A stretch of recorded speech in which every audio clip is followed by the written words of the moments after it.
go make some money. You got to go make some money? I had to. I had a signing earlier. Ah, all right, all right. Well, you guys are on my cloud now, and you're about to jump on the Fathom cloud too. So, there we go. Whoa, start. I don't even know what it's doing. Good minute. Still waiting, still waiting, still waiting, still waiting, still waiting. Okay, well, Fathom's still connecting. All right, Fathom's going. So Fathom's kind of cool because you guys all get a recap. So, welcome, welcome, welcome. Happy Thursday, new listing day. Um,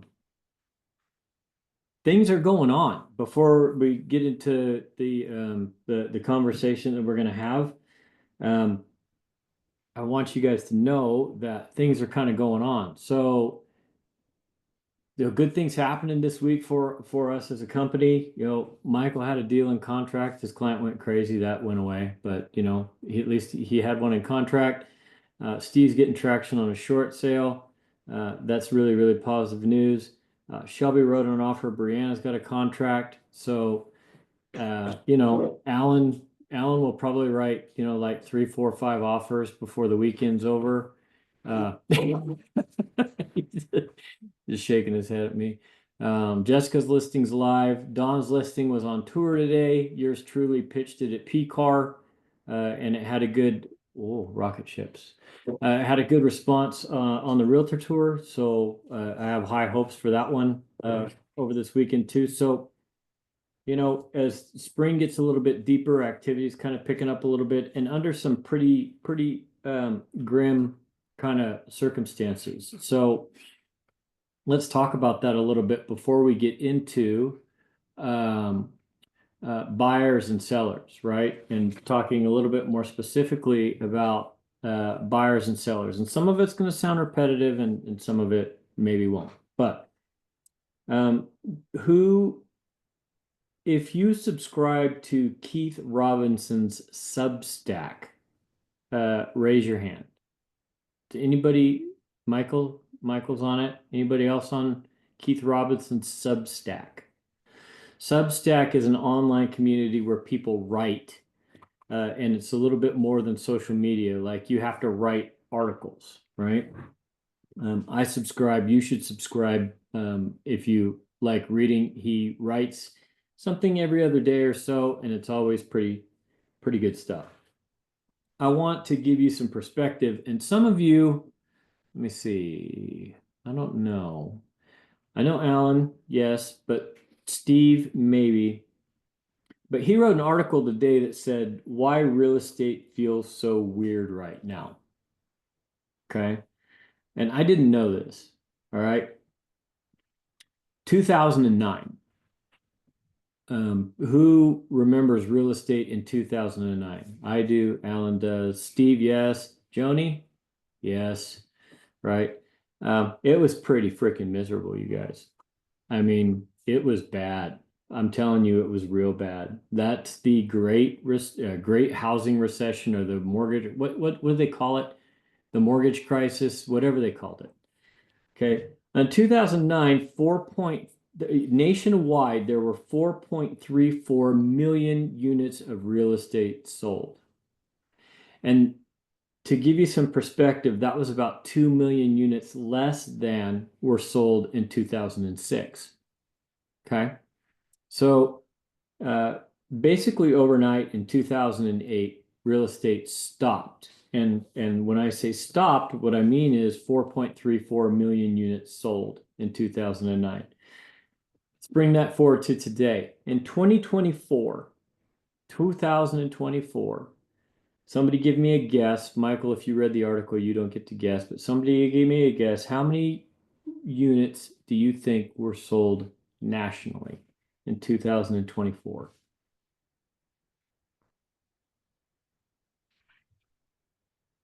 Hey, Taji's here. Cool. No guesses? No guesses.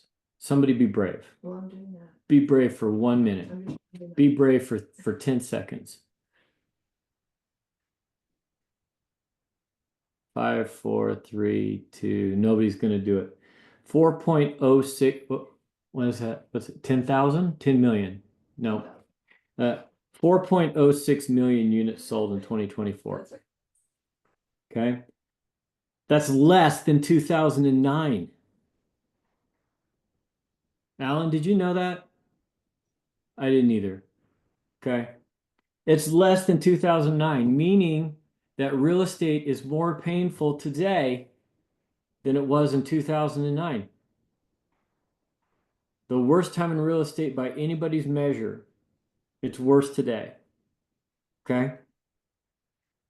Let's hear some more happy news. On December 23rd, 2021, December 23rd, 2021, okay? What was the mortgage rate? Don's not here, he can't answer. What was the mortgage rate in 2021 at the end of the year? Any guesses? Come on now. That wasn't that long ago. 4.5. 4.5. What else have I got? 8. No, Steve. That was yesterday. In 2021. It was six. It was six, around 6%, 6.2. 6.2. Nope. Nope.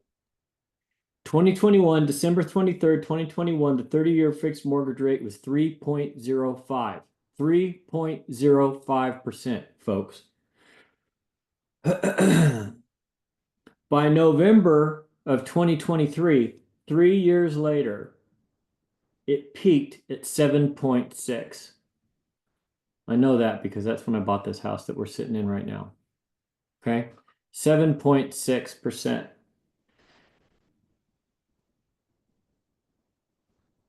That change in affordability has never been seen before. It's completely unprecedented, right? Even when you hear people say, well, yeah, back in 1983, I paid 18% on my 30-year mortgage. Yeah, okay, but you ramped up to that over time. Okay, that was a slow climb and a slow burn to get to that point.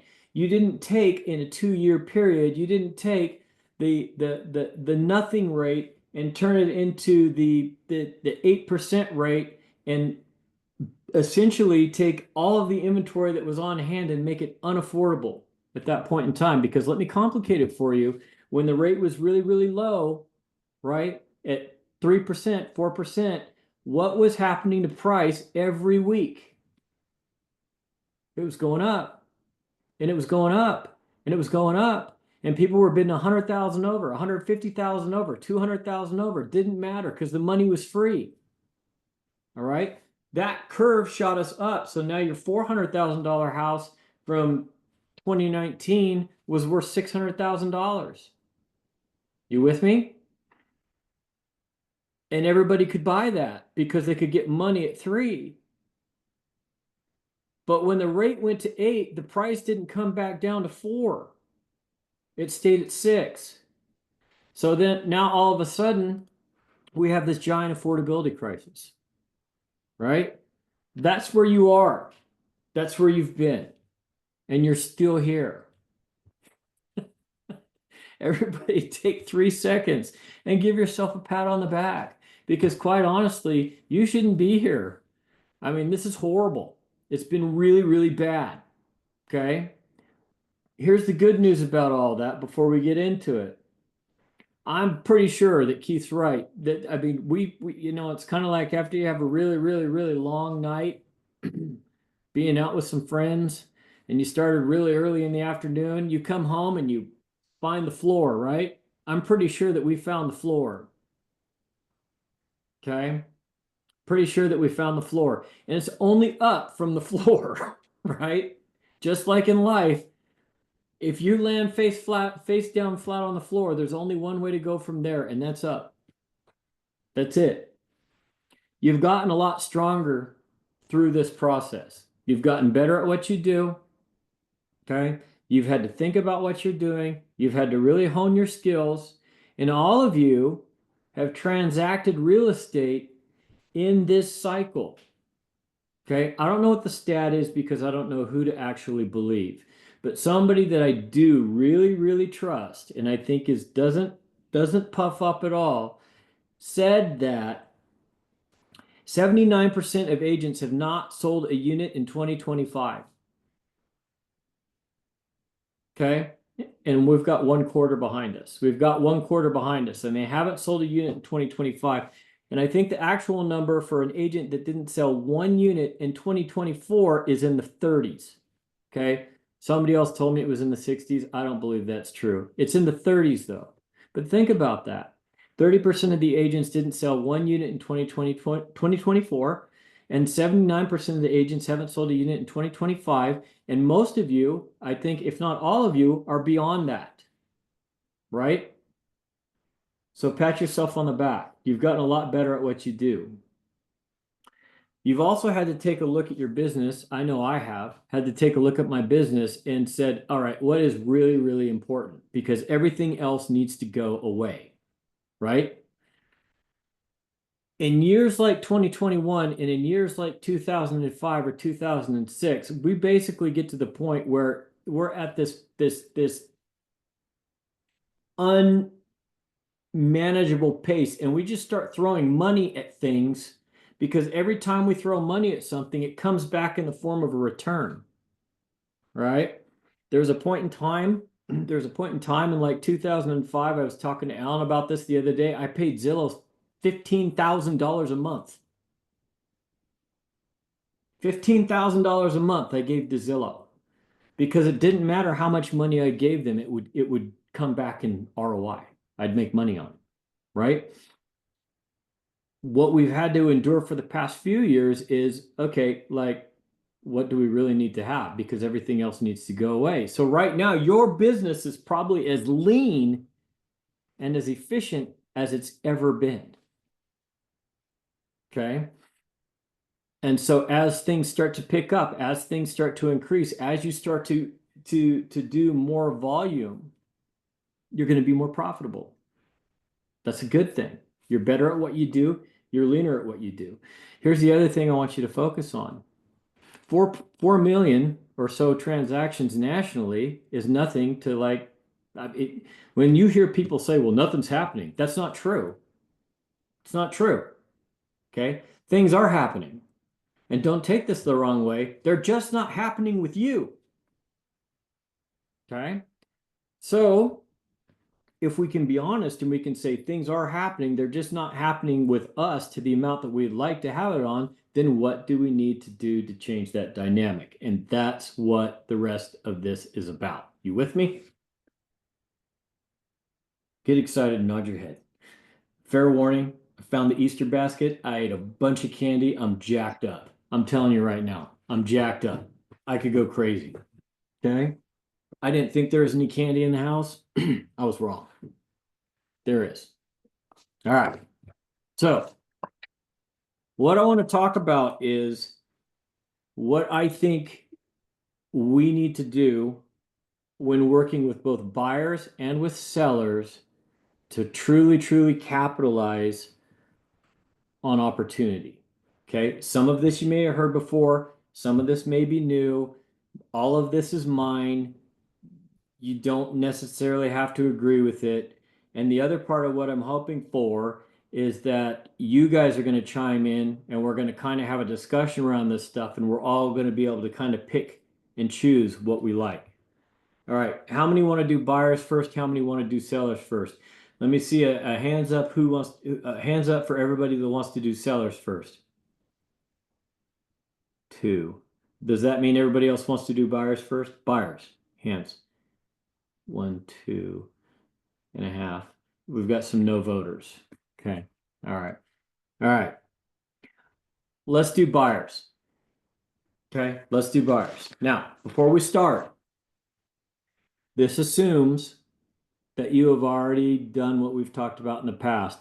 You've had a stock of buyer presentations in your car. When you met the person for the first time, or when you started, communicating with them, you dropped a nicely bound buyer presentation on them. It assumes that you've already executed the BRBC. These people are your clients. Okay. You've got them locked in, and you're at the point now where you're sending them property and showing them property. All right. That's where we're starting. Buyers, in my mind, respond to 3 things. Okay. when it comes to an agent. They respond to three things: confidence, competence, and trust. Okay? So everything that we're doing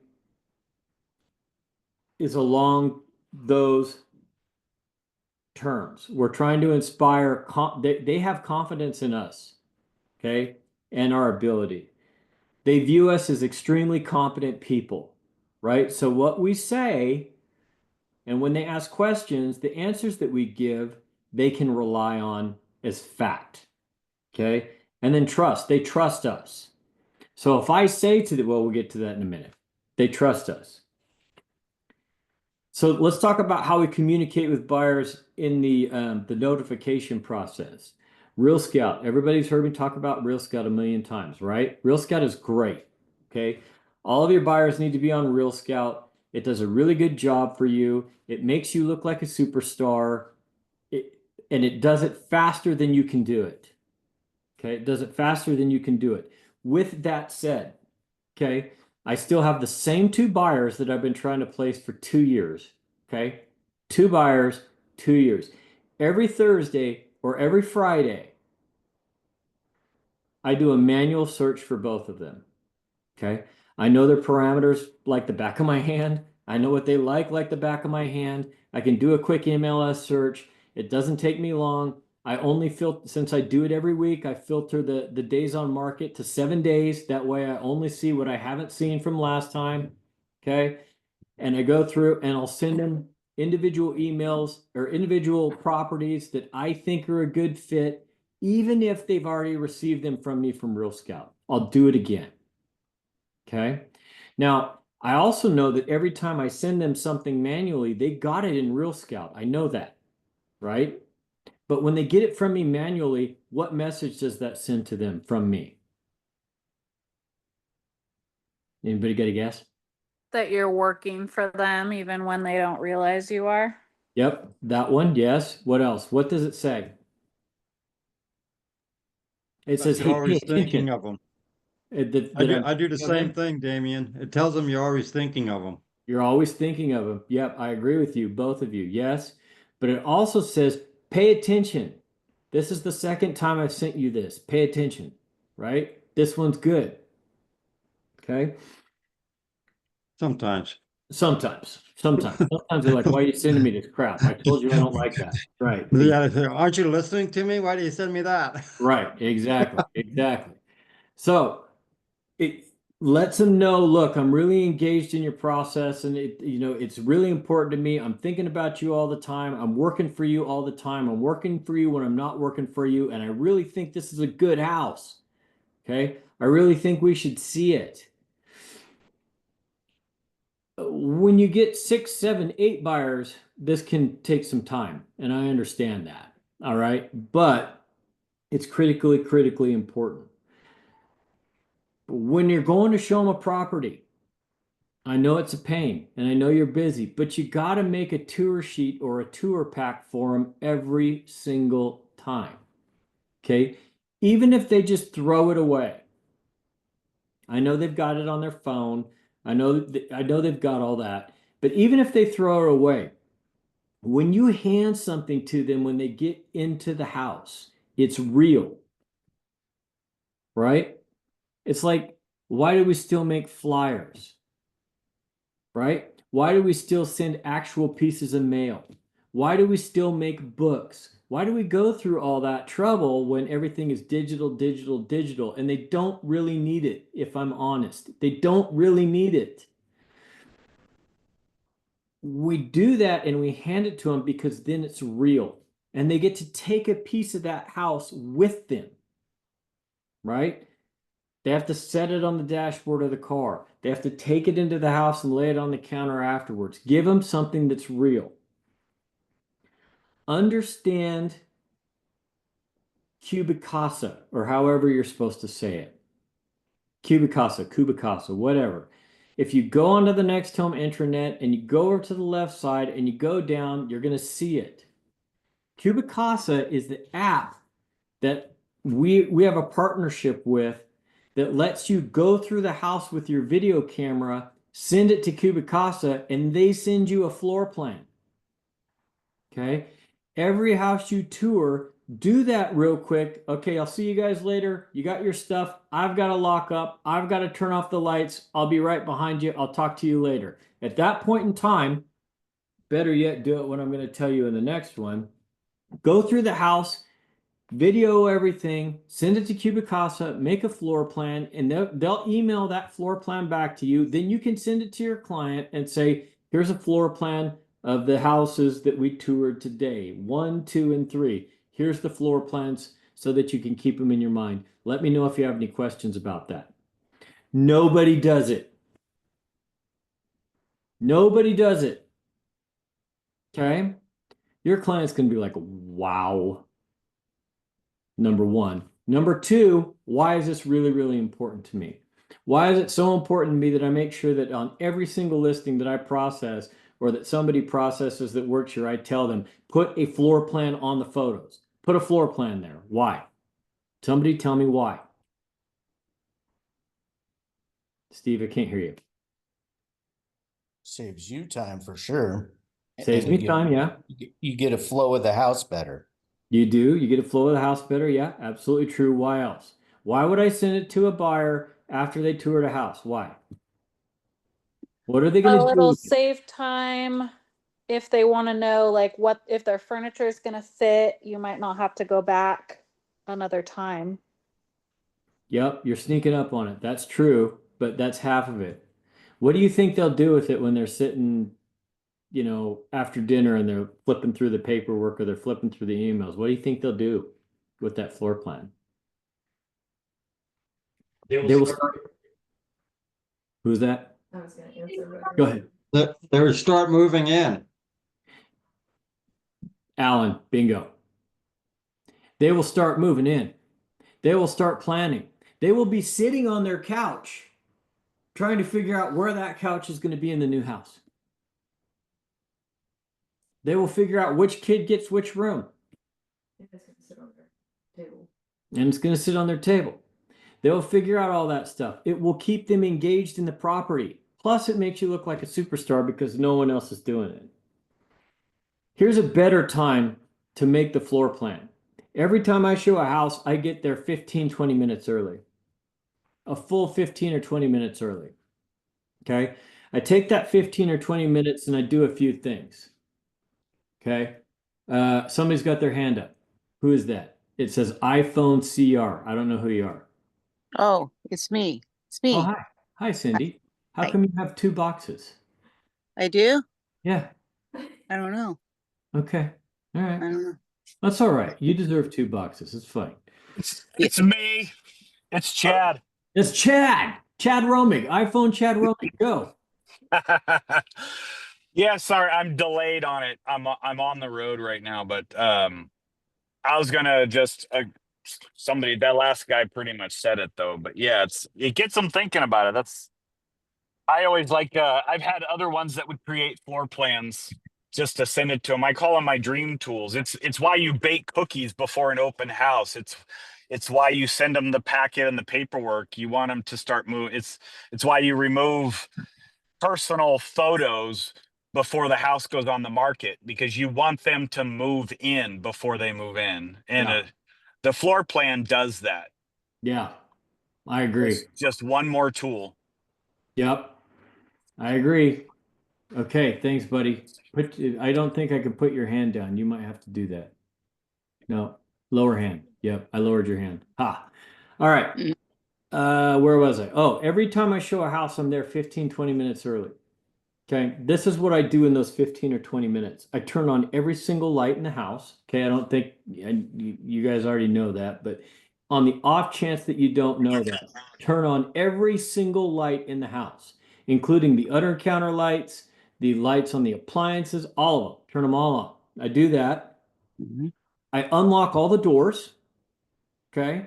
So that if somebody wants to like go to the door to go outside or go to the door to go to the garage or whatever, they're not fumbling with the lock. They just turn the knob and go. Okay. I'll do the Cubicasa at that point in time and get it sent off to Cubicasa. And then I will walk around the house and understand the house. Okay. Understand every room, what kind of closets it has in the room, any kind of bonuses in the room that I want to point out, windows that I like, light that I like, all that stuff. I want to be able to talk about the house like it was my house and I live in it. Mm, Okay. That makes the showing go a lot better. A lot better. The other thing I like to do after I do all that is go and watch, the street. I can see when they pull up. Okay. I can see when they're walking up the driveway. Okay. And at just the right moment, I can open the door and say, come on in. All right. I can make a good showing. Okay. I said I want to be able to talk about the house like I live it in my own house. Let me tell you something else that I've learned. They will never be excited about a house. A buyer will never be excited about a house unless you are. Okay? Because if I've done what we talked about at the top, where I've instilled confidence and competence and they trust me, 50% of what they're looking for is my reaction to the property. They want to know how I feel about it. I do this for a living. They don't, right? So if you're excited about the house, be excited about the house and tell them. If you're not excited about the house, tell the truth and tell them you're not excited about the house. Okay? Everybody knows that they see certain things that don't look right in a house, or they see certain things in a house that could be problematic. Be honest about it. Tell the truth. Okay? If it's a dump, tell them it's a dump. All right? Be their advocate. And then the last thing is before we leave, before they get in the car, I make them give me 2 positive and 2 negatives for every house that I show them. I write them down. Okay. Tell me 2 things you like about it. Great. Write it down. Tell me 2 things you don't like about it. Great. Write it down. Okay. Because if they're like most buyers in this situation, they're not going to make a decision on the spot anymore. Like, yep, let's write it. Right? They're going to go home, they're going to talk about it, and then they're going to circle back to me and they're going to say, this is what we're thinking. And I'm going to be able to say, look, okay, you got the floor plan.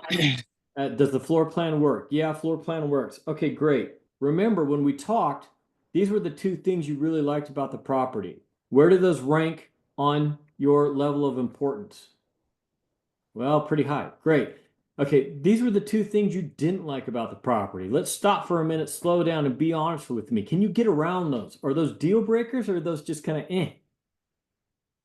Well, no, they're just kind of eh. Great. I feel like we're ready to write it. Do you? Mm. Okay. That's how you want to work with a buyer in my mind.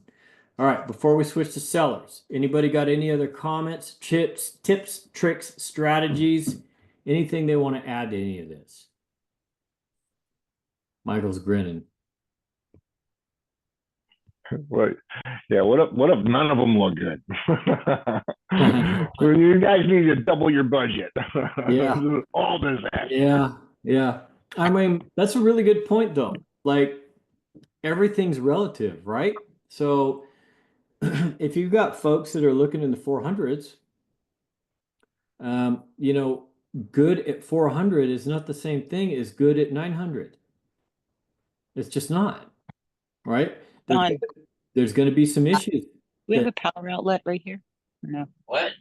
There's going to be some issues We that have a probably have to power be outlet. overcome. Where's Cindy? Let me mute her. Oh, There you go. There's probably going to be some issues that are going to have to be overcome at a $400,000 house that the buyer at $900,000 doesn't have to contend with. That's a great point. You can't look at a $400,000 house with a $900,000 lens and just tell them all, well, this one sucks, this one sucks, this one sucks. Yeah, well, of course, but you know, Now you tell me. it's relative. Now I tell you. Yeah, yeah, yeah, yeah. Yeah. Anybody else? No? Come on. Did you talk about the turning on the heater and AC? No, I did not. So in that 15 or 20 minutes too, that's when you mess with the climate control, right? Okay. If it's summertime, you put that bad boy at 60, right? Get them nice and cool. If it's winter time, throw it on up to 80. Just please remember to turn off all the lights and put the climate control back to where you found it when you leave. Okay? Because that's not a pleasant phone call to get from a listing agent. Like, yeah, you were the last one in the house. The house has been on 85 degrees, for 14 hours, and every single light was on and the front door was unlocked. Okay. I also review the MLS before I go in. Jessica also reviews the MLS before she goes in. Good. All the private remarks, attach docs if necessary, see what kind of little nuggets are hiding from you inside of the confidential remarks, Have it on my iPad for reference. and carries it on your iPad for reference. Good.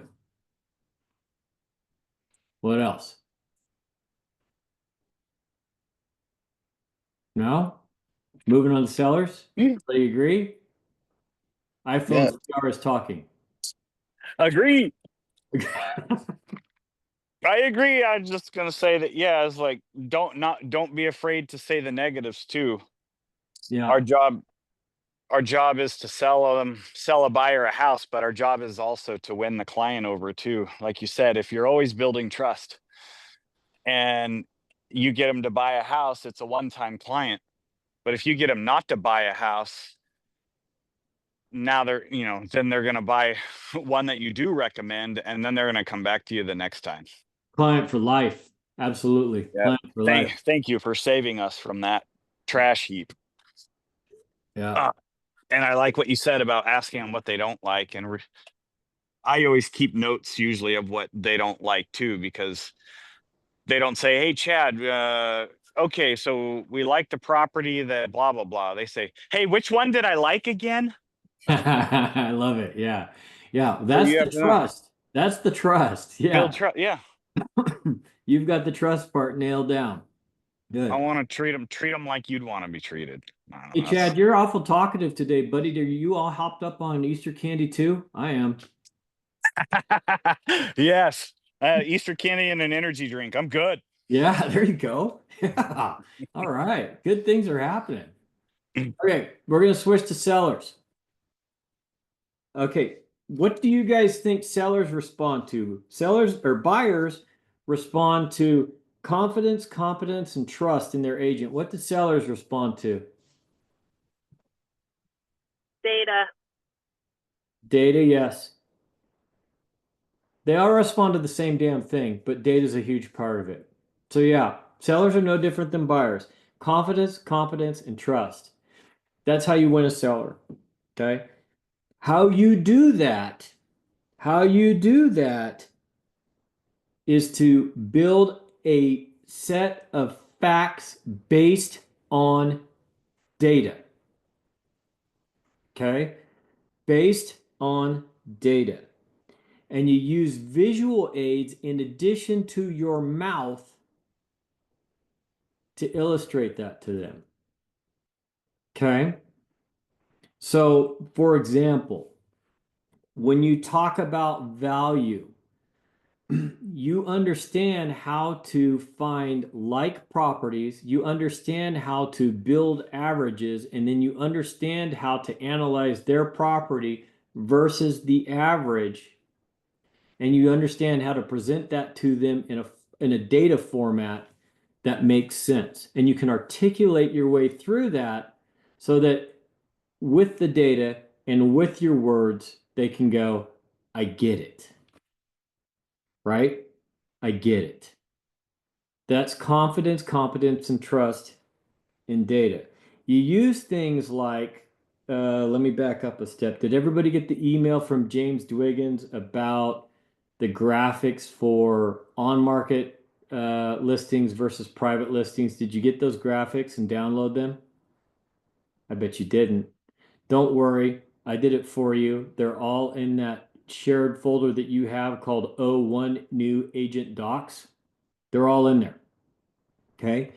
You use graphics like that to illustrate why it would be a huge mistake to list their house with the company like Compass. Okay. And why it's important to be on the MLS and to be a public listing, and why actually having your house on Zillow is a pretty big deal. Right? You never cheap out with the seller from beginning to end. Okay. Guys, dealing with sellers in a very professional way is friggin' expensive. All right. You need to wrap your head around that now and understand it costs money. Okay. And if you don't come to the table that way, you're just going to get smoked because somebody else is going to bring it. All right. You got to show up with all of the data that we talked about. You got to show up with the bound book. Okay. Every time you throw one of those books together, I get it's $45 by the time you're done binding it, printing it, paying for the gas to go get it. It's not cheap. Okay. You got to have that. If you're part of Reminder Media now, you're going to drop another $5 on the magazine that you're going to leave with them. Okay. But you can't not do it. All of those pieces and all of those marketing pieces and all of those materials are building competence and confidence, right? If any one of you wanted to sell your house and I showed up at your house looking like I just rolled out of bed with a legal pad and a stack of Post-it notes, you might listen to what I have to say. All right. But when Michael shows up with all of the data and all of the market materials bound and presented in clean and executive white paper and drops a Reminder Media magazine on me, I mean, who are you going to use? You're going to use Michael. Everything that you do has to be elevated. And you use the same prep and marketing materials every single time. The reason you use the same ones every single time and you go through the same process of pricing every single time, and I'm going to break down how I price to you at the end. Somebody, don't let me forget. I'm going to break down to you how I price at the end. The reason you do the same materials and the same process every single time is that you really get to know those materials and you really get to know that process, right? It becomes second nature. When questions come up, you can answer them easily. All right. When questions come up, you can flip to the right point in the book and show it visually. If you're trying to do something different every time you go to a seller, you're never going to get to a point where it's very, very easy for you to have those conversations and it's very, very easy for them to trust you. Okay. Think about this. If I'm meeting you as a potential seller and I have to refer to some notes or I have to like flip, I don't know where I'm looking at the book and I'm stumbling on my words and I'm just not that polished and I'm just not that smooth. I mean, be honest. Are you going to trust me? Are you going to feel like I really know what I'm doing? Are you going to feel like, yeah, this is my guy? No, you're not. Okay. You do the same thing every time, use the same things every time. Before you show up, know all of the averages for their property in your head, down cold. The averages I'm talking about are number of units like theirs that have sold in the last 3 to 6 months. You can work on threes or you can work on sixes. I generally work on threes because it's more current. The average price per square foot sold, okay? The average number of days on market for properties like theirs. In your head, you already know. Okay. Because then it makes every single conversation after that much easier. All right. That much easier. Don't have to look at a piece of paper. Don't have to turn to a page. I already know what it is. Okay. Average price per square foot in your neighborhood is $315 a foot. At $315 a foot, that's $729,000. Average days on market is 14. Okay. Number of listings sold in the past 3 months is 22. Number of listings active right now, today, is 7. I know that. Everything flows from there. Know what your marketing program is exactly. Exactly. Okay. I know what my marketing program is exactly. I can spit it out to you in 3 minutes. Blah. It never changes. This is what I do. Okay. More importantly, these days, know how much that costs and how much it's worth. Okay. Mr. and Mrs. Seller, when I list your house and when I put my marketing plan together and when I put my marketing push together, it's going to cost me $4,500. Okay. That's the amount that I'm willing to invest in your property to get it sold. It's not just me coming in here and saying, "Yup, you're going to pay me 18 grand." At the end of the day, I'm putting up 4,500 because I'm that confident that I'm going to do what I say I'm going to do and get your property sold. Okay? Nobody else can tell them that. They can't tell them that. Right? Well, what do you do and how much does it worth? Well, I don't know. I take some pictures and then it's going to go to Zillow and blah. No. This is what I do. This is how I do it.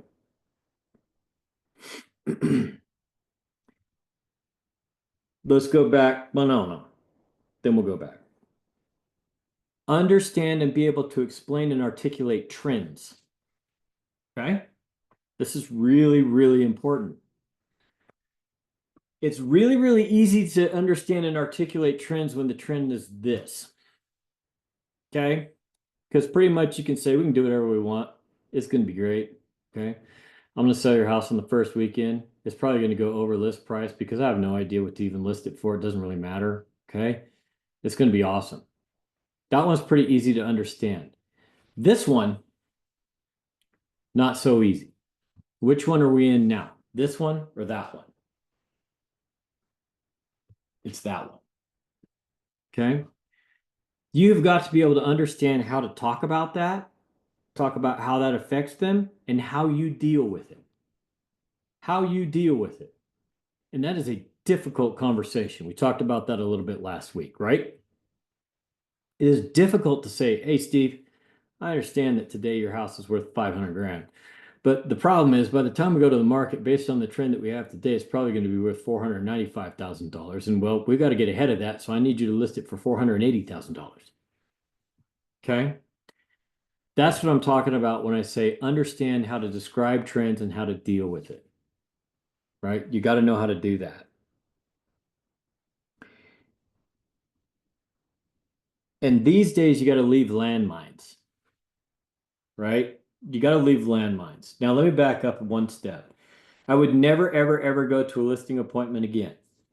Ever. Without a listing agreement and a blue pen. Okay? Because once I get them saying yes, which I know I'm going to do, okay? Once I get them saying yes and I feel like it's all yes, I'm going to pull it out of my briefcase and I'm going to go, let's sign it. Let's do it. Let's do it today. Okay? Year, 2, 3 years ago or whatever, you're like, "Billy, that's great. We're friends. High five. I'll send you a DocuSign. It'll be awesome." No, no, no. Okay. Listing agreements all filled out. You can leave the expiration date blank. You can leave the place blank. You can leave the commission spot blank. You can do whatever. You leave it all blank, but bring the damn form and fill it out and have them sign it before you leave the house. Okay. The data already says that if you make it to the house and you're first, you're going to get it anyways. All right. It's like 72%. All right. 72% of people sign with the first realtor that shows up. Okay. So just make it easy for them. Make it easy for them. But in times like this, when people are really, really hungry, if you don't have them sign it and maybe they got one more coming, do you really want to take the chance that that one has it in their briefcase? You really want to do that? Absolutely not. Okay. So never, ever, ever will I do that again. I will show up with a blue pen and a listing agreement every time, right? Make sure that you do that. And when you leave, if you don't get it signed, you better leave some landmines. Okay. We talked about this a few weeks ago. What are the landmines that I'm going to leave? Okay. Number one, I want you to ask the next person that comes in what exactly their listing marketing program entails and how much it's going to cost them. You need to understand how much they're willing to invest in your property. Number two, I want you to make sure to get a written commitment from them that your house will be on MLS day number 1. Number three, I want you to make sure to get a written commitment from them of how many electronic websites and where your listing will be syndicated on day one. Number four, I want you to get a written commitment from them that they will waive dual agency, that they will only represent you and they won't be a dual agent on your property. If somebody comes to them and says, hey, I want you to represent me to buy your listing, you will say no. And they go like this, what? And then they'll sign what I put in front of them anyways. Okay? That's how you have to deal with sellers in my mind in this market. Now, before I tell you how I price, oh, we're sneaking right up on it. Before I tell you how I price, very, very quickly, anybody got anything to add about sellers, or anybody got any questions about anything I just said? I do. Raise my hand. Go. Are you gonna talk about YouTube at all? Because I wanted to share something. Or I can wait till the end. What about YouTube? So I just wanted to share, and I think I can do it on the WhatsApp to everybody on the Next Homie group. I have a friend of mine's nephew that the seller, she did her own YouTube video and they sold it all cash before it was even listed. I mean, it was listed, but it wasn't on MLS for 4 million because of the video. It's spectacular YouTube video on the home. Well, that wasn't just somebody walking around with a cell phone making a selfie video then, right? I mean, like somebody No, made the seller, the wife did the video herself. It's spectacular. Would you send us the video so I can see that? Yes. Can I send it through the WhatsApp for the You next should be home? able to. Yeah. You should be able to send a link. Yeah, absolutely. I'll send the link. Okay, that's what I Good. wanted to say. Good. All right. I'll mute myself. But yeah, YouTube, I mean, YouTube's part of my marketing plan, but that's never been that effective. So everybody knows, if you haven't watched it yet, watch that video that I sent you, how Damian sells a house. Okay. That will break down my marketing plan exactly. That's what I do. So, and I do it I don't care. Guys, I don't care if the house is worth $100,000 or if the house is worth $100 million. They all get the same treatment. Every single time. But Damian, why would you spend $4,500 on a $10,000 commission? I'll answer that for you. I'll say it again until the cows come home, because not everybody wants to listen to me.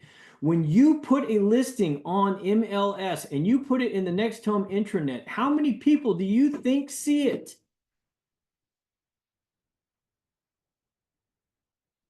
We went through this a while ago. Brendan came up with a number of like 10,000, which I thought was probably accurate. 10,000 people see your listing. Okay? I am not going to tell 10,000 people that I took pictures with my phone on their listing.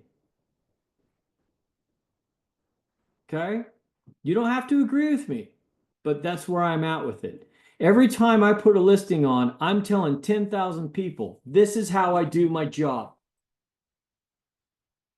This is how I roll. Okay? So when it comes out, I want it to be perfect. I want it to be perfect so that when the guy in the $2 million house stumbles upon that listing because he's buying his grandkid a house, he's going to be like, damn, he does that much for a dumpy little whatever? I wonder what he would do for my place. Okay. Any other ads or questions before I tell you how I price? You say you leave the landmines out, which is good. I also do a takeaway sometimes too. When you have a nice presentation that you leave, you're talking about, Yeah. that's paper. Yeah. They say, "Oh, thanks," and they don't sign. They don't want to go with you. Well, I have an appointment with one more agent. Okay, all right. Hand me back my pamphlet. Oh, but that has you. How am I going to call you? I said, well, I'll reach out and see who you go to, but until you're Interesting. committed to me, I'll take it back, and you don't get my charts and graphs and homework. And that's worked before. Okay, well, Ooh. we'll go ahead and go with you. They can't be that much better, right? Nope, they can't. Wow. Chad, I love it. I've never done that before. Wow. Yeah. You know what? I'm going to give you the GOAT award. Yeah. That's incredible. Uh, You've taken your stuff back? Yeah, why not? Give me Like, my book. give me my freaking book. I'm gonna use it on the next guy who does trust me. Yes. Wow. I love it. I freaking love it. I'm gonna do it. I'm gonna do it. Anybody else? Questions or comments? Or Damien, you're full of crap. I'm totally fine with that too. No? All right, here's how I price. Okay. I go to the MLS and I do a search. All right. And all I care about is sold. Okay. That's all I care about. Active doesn't matter. It's irrelevant. Okay. I find the closest matches possible within the right geography. Right. So similar housing characteristics, similar geography. I'm going to use Nevada County because Nevada County is really different town to town to town to town to town. Shelby's still in here. Shelby, would you agree with me? It's different town to town to town to town to town. So like if the house is in Alta Sierra, I'm only pulling it from Alta Sierra, right? If the house is in Central Grass Valley, I'm only pulling it for Central Grass Valley and maybe out Paradale Chicago Parkway. But I'm not mixing Nevada City in with it. Okay. So wherever you might be pricing, be careful with that. Be careful about your geography. Get the pool of sold units. Okay. Get the pool of sold units and then run the statistics on them. So if the list comes up, right, you have to check them all, check all the listings, highlight all the listings, and then over on the right side, 3/4 of the way down on the MLS menu, it says run statistics and you press that. Okay. And then what you get is this sheet of data that spits out. And what I do is I go straight to the average sold price per square foot. Okay. Now I know what the true average is, right? Let's say I've crunched all that data and the average sold price per square foot is $300 per square foot. Okay. And when I apply my square footage of the subject property to that, it's $500,000. Everybody with me so far? Okay. It's $500,000.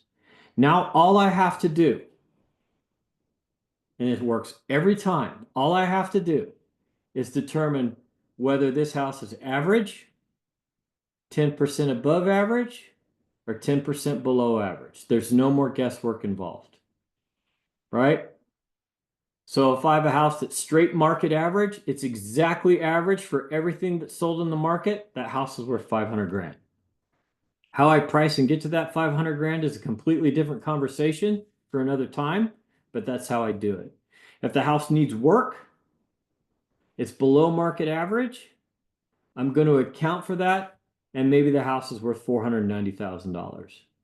Same is true going the other direction. It's exceptional. It's way above average. Great. Maybe it's $525,000, right? Once we understand what the real value of the house is and apply the trends that are around that house at that time, we can determine how to market it and how to get to that number. That makes sense? That's the only way to price. It's the only way to find value. It's the only way you'll be even close to accurate. It's the only thing that works. Okay? It's the only thing that works. Oh, by the way, that's how Zillow does it. Except they don't adjust for average, right? They just do average. They just do average. Okay? Any questions, comments, thoughts, additions, anything to add? 57. Man, I got all that in and it's still only 57. That was a lot. Good thing I ate all that candy.